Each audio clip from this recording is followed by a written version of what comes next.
gente, estamos iniciando mais um episódio do nosso podcast Depois do Vento. E hoje eu tô com uma convidada muito especial, com mais uma história inspiradora.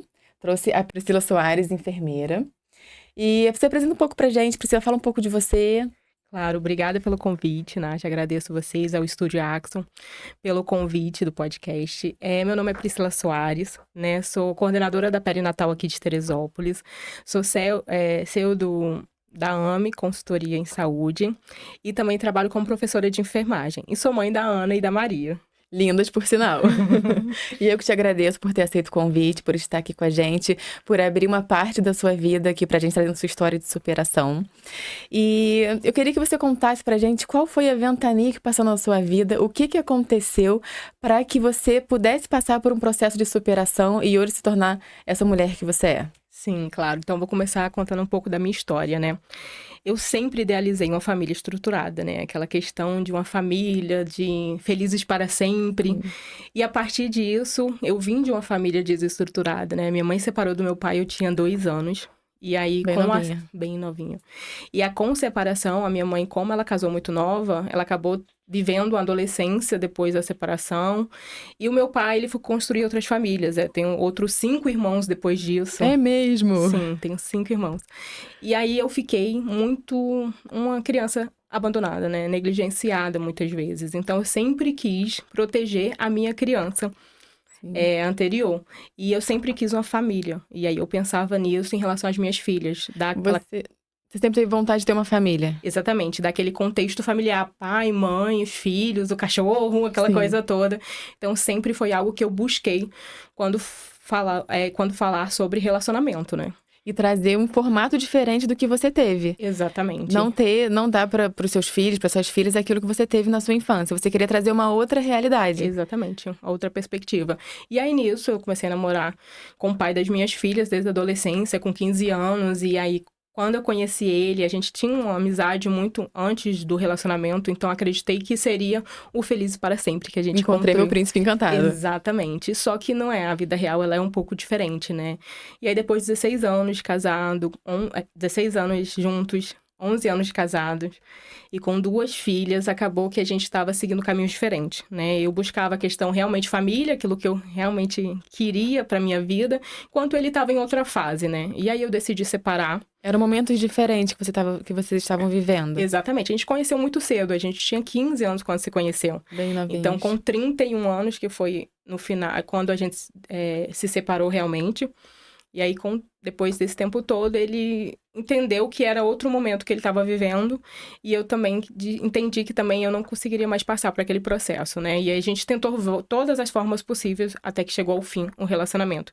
E aí esse foi o vento. Eu não imaginava, né? Isso aconteceu. Você tinha uma família que você idealizou, que até então você tinha achado que tinha encontrado a pessoa que seria para sempre. Exatamente. E você viu aquele sonho se desmoronando, aquele castelo que você construiu se desmoronando. Exatamente. E imagino que você deve ter perdido o chão, porque era um sonho de infância, que você por um momento conseguiu. E depois que você viu se desmoronando, você deve ter ficado perdida. Exatamente. Aí, como eu sempre falo, né? E o mundo não para que a gente possa se reestruturar. E aí, nesse momento, separada, né? Aquilo que eu não queria. E eu tinha vergonha de falar para as pessoas que eu era divorciada. É mesmo? Muita dificuldade. Porque a sociedade, ela julga. Exatamente. Muito. Coitada, ela foi abandonada pelos maridos. É quase isso que se traz, né? Então, eu tinha vergonha de falar que eu era divorciada, eu ainda não conseguia falar isso, né? E aí, eu olhava para minhas filhas e falava, pedia perdão para elas, filhas, o que eu fiz? E assim, né? Aí, às vezes, eu me culpava por ter, e aí a gente passa para ter todo aquele processo de luto, né? Que é a negação, a culpa, a raiva, até vir um processo depressivo de aceitação. Então, O que é isso? A separação é um luto. Exatamente, também. Exatamente. Demorou aí, vou te falar, no total desse luto, 1 ano e meio para me poder entender, porque, de certa forma, eu aguardava ainda o retorno, a redenção dele, né? Muitas mulheres aguardam. O homem, separou, mas ele vai mudar. A gente ainda fica naquela expectativa de que vai voltar, numa esperança. Às vezes a gente quer vestir uma camisa para uma pessoa que nunca quis vestir aquela camisa, né? Então, às vezes, são sobre as nossas idealizações e não sobre o outro, né? Mas que o que a gente idealiza pra gente, a gente quer vestir no outro. Sim, exatamente. E você tá separada já há muito tempo? São 3 anos que a gente faz hoje. Agora, em outubro, eu faço 3 anos de divorciada. Imagino. E assim, e essa questão que você falou da culpa é uma coisa que acho que é meio que de mãe. A Sim, gente, quando se torna mãe, a gente traz uma culpa com a gente de tudo, né? exatamente. E então você deve ter ficado naquela situação. Como que minhas filhas vão ter os pais separados e eu não vou fazer nada e é culpa minha, né? Então, isso pra mãe é muito pesado. E aquele sentimento de que eu estava repetindo a história da minha mãe, sabe? Só que era um contexto totalmente diferente, né? Eu achava que, assim, você igual a minha mãe foi pra mim, né? Que eu sentia aquela falta, eu me senti muito negligenciada na minha infância. Então, quando eu olhava para as minhas filhas, eu falava, ai meu Deus, eu tô repetindo histórias, né? E aquilo me machucava bastante. E aí a falta do pai para elas, até que eu consegui entender que isso daí não compete a mim, né? A questão, cada um tem as suas escolhas. Eu Exatamente. precisava entender que eu precisava ser a minha melhor versão quanto mãe da Ana e da Sim. Maria. E não uma questão de como seria a outra parte. A outra parte já vai depender dele conquistar o espaço dele com elas e delas verem, né? Eu nunca fiquei falando mal, que eu acho que isso daí que pesa-se bastante, mal do pai delas para elas. Sim. Eu acho que a verdade está ali, elas viam, elas veem no dia a dia, né, quem tá junto e tudo mais, mas me cortava o coração. Sim. Quando eu ouvia a minha filha falando assim, né, no dia dos pais, ele não estava presente. Teve o primeiro dia dos pais da Maria, eu nunca vou me esquecer, talvez isso me emocione, que eu ainda cheguei a confirmar com ele se ele iria no dia dos pais na escola, ele falou comigo que iria, então tava certo, então não iria, ele já que ele iria. Quando foi 4 horas, eu comecei a confirmar com ele, porque ele não mandou foto, né? Porque, né? Manda foto, mostrando como é que Sim, da foi. apresentação, né? Exatamente, não me mandou foto. Aí eu comecei a ficar desesperada. E aí a escola, liguei pra escola, e a escola me falou: não, ele não compareceu. Ela dançou pra ninguém e no final a gente abraçou ela. Nossa. Aquilo acabou comigo, porque quando mexe com a gente, aí Sim. sim que as coisas ficam mais Imagino a sua difíceis, dor. né? É, E é imagino. isso. Deve ter sido um momento bem complicado. Sim, muito E acredito que nesse momento você tenha se sentido culpada também por uma coisa que nem foi culpa sua, exatamente. né? E aí a gente tem que dar conta de tudo. Tem que dar conta de casa, tem que dar conta de filhos, tem que dar conta de emprego, Sim. né? Eu sou coordenadora de enfermagem, então tinha as demandas da coordenação, tinha que dar conta da vida, né? Ao mesmo tempo também eu olhar para mim enquanto mulher.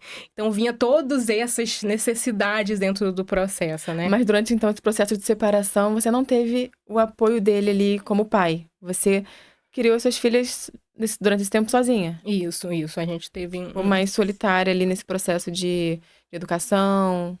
Eu acredito também que ele estava passando pelos processos dele de aceitação também do divórcio. Sim. E aí eu fiquei realmente com elas, né? tendo E que eu falo que administrar. pena pra ele, porque ele perdeu momentos valiosos da vida delas que não vai voltar atrás. Elas tinham quantos anos na época que vocês se separaram? Na época, a Maria tinha 1 ano e 6 meses e a Ana tinha 11 anos. Então a Ana com certeza sentiu. Muito, porque era bem na fase A da adolescência. Maria, de repente, nem tanto, porque estava ali na bebezinha ainda, não tinha muito conhecimento do que estava acontecendo, mas acho que a Ana, porque quando os meus pais se separaram, eu tinha a idade dela. Pois é. E eu sei, lembro de tudo, então é uma coisa que marca. Muito. E aí é a fase que ela tá muito introspectiva, caladinha, mas que eu sei que ela sentiu muito. Porque, né, vinha de um processo familiar, tendo o pai muito presente dentro de casa, e aí teve a corte disso total, né? Acabou que tinha mais dificuldade até mesmo de convívio com elas, e aí total, e aí foi muito difícil pra ela. Imagino. E nesse processo todo, pra você, qual foi o pior momento? Aquele momento que você falou, tô no fundo do poço, tá muito difícil pra mim, como que eu vou sair daqui? Teve esse momento pra você durante esse processo? Então, acho que foi olhar para as minhas filhas e ver, assim, a falta do pai para elas e quanto isso estava impactando na vida delas e me senti muito sobrecarregada. Alguns momentos eu me sentia muito sobrecarregada com tudo aquilo. Eu simplesmente ficava pensando, como é que eu paro o mundo para que eu possa chorar um pouco? Mas não, no outro dia, às vezes, eu não queria acordar da cama. Eu falava, não, eu tenho que levantar, eu tenho que arrumar a Maria, tenho que ir com ela, com bolsa, com escola, com tudo junto. E vamos, né? Que não tem como. E tendo que lidar ali com a sua carreira, Uhum. né? Construindo uma carreira que você tem uma carreira linda hoje, super admirável. E tendo que... carreira de enfermagem é árdua, né? A sim. gente tem que trabalhar o tempo inteiro, tem que se doar. E a gente tem que estar completa e bem psicologicamente pra gente trabalhar na enfermagem. Exatamente. Eu sou enfermeira também, a gente se conheceu na faculdade. Sim, olha quanto Já tempo, se conhece. Nath. Não vamos entregar a nossa idade, não, né? Mas tem o quê? Uns 14 anos? Meu Deus, já tem um Por aí, bom né? tempo. Então já tem um bom tempo que a gente se conhece na faculdade. Eu lembro quando você estava grávida da Ana, Sim. né? Você com 19 anos. Exatamente. Então, assim, a enfermagem já exige muito, então você estava tendo ali que administrar a sua vida profissional e criando 2 filhas num processo de frustração, porque foi, né? De Sim. não ter conseguido, de repente, um casamento que você imaginou. Então, aquela loucura. Sim, às vezes era isso. Eu estava fragmentada por dentro e aí eu tinha que sorrir. Não é quando a gente lidar com as pessoas lá fora, a gente tem que sorrir porque não precisava ninguém saber por aquele processo que eu estava passando. E eu lembro quanto professora, né? Teve um dia que foi um dia crucial, muito difícil. Eu tive, né, várias questões com a minha família, porque aqui só mora a minha mãe, a gente tem uma dificuldade na relação. E aí meu pai, toda a minha família mora em Minas, e aí Maria e tudo mais, com quem vai ficar para eu poder dar aula. E aí eu consegui a Aline, que é uma pessoa que é meu braço direito, meu anjo, consegui ficar com ela e aí eu fui correndo pra dar aula, mas assim, minha cabeça tava naquele... Imagina. E aí eu cheguei rindo, brincando, porque eu levava muito assim, aí a aluna falou assim, ela ainda chegou pra mim e falou assim, professora, você não fica triste, não? Minha vontade era de sentar do lado dela naquele momento e falar, Fala, na verdade, eu estou triste. Você não tá entendendo como é que tá a minha vida. Como é que pode, né? A gente tem que vestir uma armadura, uma máscara pra gente poder enfrentar a vida, a sociedade. Exatamente. Isso acontece com muitas pessoas, né? Porque, foi o que você falou, o mundo não para Exatamente. pra gente continuar. A gente tem que ir acompanhando, a gente tem que ir acompanhando. E às vezes a gente tá despedaçado por dentro, mas a gente tem que colar com um band-aidzinho, vai colando pra gente poder continuar vivendo. Ainda mais com o filho. Exatamente. Então, de uma certa forma, os filhos, eles servem como... Como é que eu posso falar? Não é uma muleta, mas é uma forma de... Motivação. Eles impulsionam. É um motivo pra ação. Motivo, isso, exatamente. Motivação. Eles são um motivo para que a gente acorde, eles são um motivo para que a gente se posture, porque eu lembro claramente, porque também se eu não tivesse a psicóloga, durante esse processo de separação, gente, é vida, né? Terapia é vida. É vida, terapia é vida. E ela falou comigo, Priscila, as suas filhas, elas vão ser espelho daquilo como você se postura diante da separação. E aí eu entendi que, mais do que para as pessoas na rua, eu precisava ser o melhor para elas, né? E sorrir no momento que eu estava fragmentada, toda frágil por dentro, mas sorrir para elas e dançar com elas e conversar com elas. E aí, elas realmente é o motivo para ação, de acordar, de viver e de encarar o mundo. A gente busca sempre o nosso melhor para elas, para os filhos. Exatamente. É muito importante, né? Como que elas são importantes pra gente. Muito. Né? E como é que foi o seu processo de superação? Então...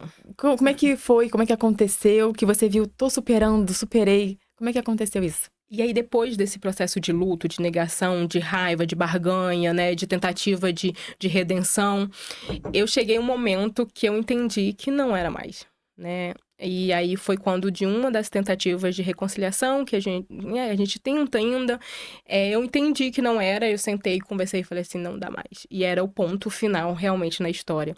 E eu olhei para as minhas filhas, entendi que agora a gente tinha um novo modelo. E esse modelo, para minha mente, precisou também ter uma metanoia, né? Uma mudança de mentalidade comigo. Que é eu entender que o modelo, Ana e Maria, era uma família. A gente é uma família. E a gente é uma família que se completa e que a cada dia a gente tenta ser uma melhor na vida da outra, né? A gente é nós três. Sim. E aí eu vejo a Maria vendo isso hoje, desenhando. Olha, nossa família. Ela já tem esse entendimento. Já tem esse entendimento. Olha como é que é o reflexo. Fico até arrepiada. Porque quando você entendeu isso, ela também entendeu. Ela também entendeu. Exatamente. Enquanto você estava buscando aquele formato, tentando... pai, mãe, os filhos, eu quero esse formato, ela devia estar ali, né? Sim. Te acompanhando naquele processo. Mas quando você entendeu que o ciclo foi finalizado e que a minha família agora é essa, e tá tudo bem, meu formato de família agora é esse, pronto, ela entendeu isso também. Exatamente. Aceitou e tá feliz. Vamos fazer uma pausa rápida para falar um pouquinho sobre os nossos patrocinadores. A Axon é responsável por toda a estrutura do Depois do Vento. Mais do que coworking, ela oferece estúdios profissionais de vídeos e podcasts, ajudando pessoas e negócios a ganharem destaques e autoridade. Obrigada, Axon, por apoiar esse projeto e acreditar nesse movimento. E pra Ana também. Chegou o ponto que a Ana falou pra mim, sabe? Assim, eu via na postura dela e na ansiedade dela que ela não queria mais que o pai voltasse. Entendi. Porque era mais conflituoso com o pai ali do que sem o pai estar. Então, assim, quando eu vi isso na Ana também, que ela me mostrou pra mim, através dos sinais dela, que eu, ela e Maria, pra ela hoje era constituição de família, que talvez eu tava tentando pelos nossos filhos, porque a gente, mulher, acha que a gente tenta muito, né, manter-se num casamento que não tá dando mais certo pelos nossos Vai filhos. equilibrando tudo ali. Os nossos próprios filhos mostram pra gente que é melhor sem. Que talvez separados hoje, né? Ela tem um bom convívio com o pai, hoje a gente vive um bom convívio em casa, então tem sido mais leve para elas hoje do que se tivesse, às vezes, no contexto familiar que não estava dando certo. Então, né? esse olhar dela também ajudou no seu processo de superação. Com certeza. Olhar para elas e ver que elas estavam bem e que agora, né? E aí, o vestido, tipo, ser divorciada não quer dizer que você é fracassada, né? Que você tá se dando oportunidade de recomeços. Para mim, foi o meu processo de superação, sabe? De entendimento. E aí, a gente olha pra gente, a gente organiza melhor o tempo, organiza melhor as demandas do dia. Sim. E a separação é uma coisa comum. E tá tudo bem. Muitas pessoas passam por esse processo. Sim. Agora, de que forma que a gente passa é que vai mudar tudo. Exatamente. Por isso que eu quis trazer essa história aqui para inspirar outras pessoas, né? Para inspirar outras mulheres. Porque tem muitas mulheres, com certeza, passando por esse processo também. E vem com a culpa. Vem, não, eu preciso manter a minha família. Eu preciso, né, tentar de todas as formas. Mas tá tudo bem. Existem outros formatos de família. E existem outras formas de ser feliz também. Exatamente. Exatamente. Então, eu acho muito importante a gente trazer esse assunto para cá. E fico muito feliz porque você tenha conseguido, durante todo esse processo, você construiu a sua carreira profissional mais ou menos nesse processo do seu casamento, que já deve ter sido meio conturbado há um tempo, né? Sim. Não foi do nada. Exatamente. Né? Então, você tem uma carreira linda. Então, é muito legal observar como que você conseguiu construir a sua carreira mesmo no meio do caos ali, porque já veio de um tempo, né? Esse relacionamento desconstruindo, né? Mas você conseguiu construir a sua carreira e você ter uma carreira linda hoje como enfermeira. E falando nisso, isso foi muito importante, né? Foi uma das que a gente pega os motivos para ação também, né? Que logo nesse processo eu assumi a coordenação aqui em Teresópolis. Eu falo que Deus foi muito bom, né? No meio do caos, Deus nos ajuda muito. Que foi quando eu assumi a coordenação. Eu não precisei mais trabalhar no Rio de Janeiro, porque eu vinha, né? A gente trabalhou junto em Saracuruna, né? Era o caos, Verdade, a gente trabalhou lá junto. Exatamente. Então você só Deus sabe como é que é. Só Deus sabe. Só quem vive lá. Então, assim, exatamente nesse processo de separação, eu fui convidada a assumir a coordenação da perinatal aqui em Teresópolis. Então, assim, eu não precisei mais descer pro Rio. Então, eu tinha essa flexibilidade, um pouco de horário, de estar perto das minhas filhas. Como é que Deus é perfeito. Tudo que faz, entendeu? Era um momento, né? As coisas juntam, unem para que favoreça, para que a gente tome uma decisão que é o melhor pra gente, né? E o melhor para o nosso contexto. E aí foi perfeito que eu assumi. E fora que a demanda da coordenação me sugava, que desfocava também do processo de luto, né? Desfocava daquele processo de ficar olhando para aquilo também e se refazer. Não posso parar. Tem que dar conta da coordenação, dar conta das crianças, dar conta da vida. E assim foi te indo. Puxando, foi importante para você não entrar num buraco, para você continuar vivendo. Exatamente. Deus é muito perfeito. Como é que ele faz as coisas exatamente no tempo que a gente precisa. Impressionante. E Priscila, quem é você depois do vento? Então, quem é a Priscila hoje, né? Uma Priscila muito mais madura, né? Uma Priscila que não acredita mais em conto de fadas, né? Porque a Priscila lá de alguns anos atrás, né? Dos felizes para sempre, que acreditava que era perfeito. Não. Hoje eu acredito ainda no amor, né? Acredito de verdade no amor. Acho que o casamento, ainda sou super a favor do casamento. Acho que o casamento é uma dádiva de Deus, né? Mas ele é composto por pessoas imperfeitas, que escolhem a cada dia fazer com que o outro seja a melhor pessoa que possa ser. Então, acho que é a Priscila mais madura. Uma Priscila que olha para tudo aquilo que viveu, agradece porque me trouxe os amores da minha vida, que são as minhas duas filhas. Mas que entende que para se relacionar novamente, eu preciso entender aquilo que eu errei dentro da relação e não repetir os mesmos erros, né? E além disso, eu falo que, assim, hoje eu não tenho ninguém, mas que hoje eu já me preparo para ser a mulher para uma pessoa que eu quero ter, né? Então, uma pessoa melhor, uma pessoa mais madura, uma pessoa com mais flexibilidade, talvez, também em relação à vida. E eu acho muito bonito isso, porque quando a gente passa por uma situação, mas a gente aprende com ela, é isso. Você passou por um momento difícil que você poderia ter ido por outro caminho de se amargurar, de falar, não quero mais ninguém, casamento, tô fora, amor, isso não existe. Mas não, você ainda acredita no amor, você ainda tem esperança de encontrar alguém. E se Deus quiser, vai encontrar alguém especial, como você falou, você está se preparando para isso. Então, hoje, uma pessoa muito mais madura, uma pessoa que sabe o que quer. Então, é muito legal como é que a gente vai se reconstruindo e ficando muito melhor, virando um ser humano muito melhor, uma mulher muito melhor, mãe muito melhor, profissional melhor. Enfim, é muito legal ver essa reconstrução e é a superação. Isso aí. Né?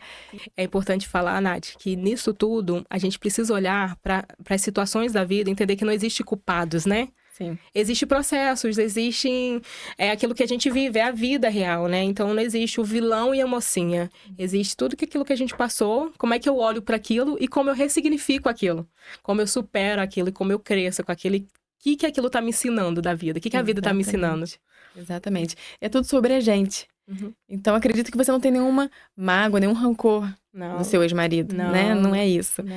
Mas é tudo sobre a gente. Então, o processo foi com você, foi o seu processo. Quem eu sou agora? Sou uma mulher muito mais madura, uma mulher, né? Como você falou. Então, esse é o processo bonito da superação. E ver você hoje, essa mulher empoderada, essa enfermeira maravilhosa.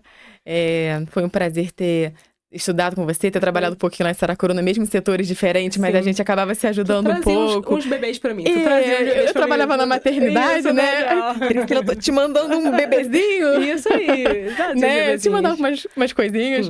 Mas assim, e é muito legal ver esse teu processo de construção, ver o trabalho que você faz. E eu queria aproveitar e pedir pra você deixar o seu arroba aqui pra quem quiser conhecer um pouco mais do seu trabalho como enfermeira, que é um trabalho lindo que você faz com os bebês. Sim. Deixa seu arroba aqui pra gente, para as pessoas poderem conhecer mais sobre você. Sim, hoje eu trabalho com 2 Instagrams, né? Porque além disso, como se não tivesse poucas coisas, né? Mas que é o Instagram que fala um pouco a parte mais profissional, que é enfermeira, @enfermeira_bebês, que eu falo um pouquinho sobre essa vivência do enfermeiro dentro da UTI neonatal, né? Poucas pessoas conhecem a UTI neonatal. Só quem é mãe de NEO, e às vezes eu trago muito sobre os milagres da NEO, sobre esses bebês que passaram por lá e como foi para essas mães que passaram por esse processo também. Que lindo. Então, a enfermeiras_bebês. E também tem a AME. A AME, a gente faz um trabalho bem legal, onde que é uma empresa que presta cuidados tanto da mulher no processo de gestação, de parto e no pós-parto, com um olhar para a criança, né? Para o cuidado com o bebê, porque eu sou apaixonada pelos bebezinhos, né? Sim, é verdade. Então, aí é @AME_consultoria. Ah, que legal, muito legal. Parabéns, Priscila, pelo seu trabalho, parabéns pelo seu processo, por ter superado, por ser essa pessoa que você é hoje. E eu queria te agradecer mais uma vez por ter aceito o convite, ter aceito abrir, né? É uma parte da sua vida íntima, mas com certeza no intuito de inspirar outras mulheres. Então, muito obrigada pelo convite.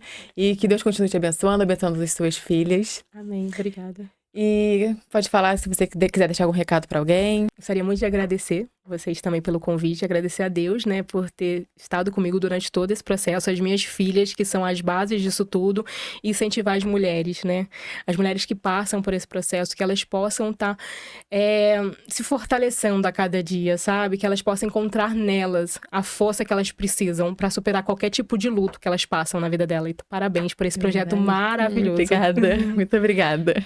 Então é isso, gente. Estamos terminando mais um episódio Depois do Vento. Se você ainda não se inscreveu, se inscreva, apoie esse movimento que a gente está querendo levar ele para dar voz a muitas mulheres, levando histórias de mulheres que se superaram para inspirar outras mulheres. Curta, compartilha, deixe seu comentário aqui e continue acompanhando que em breve virão mais histórias inspiradoras. Obrigada.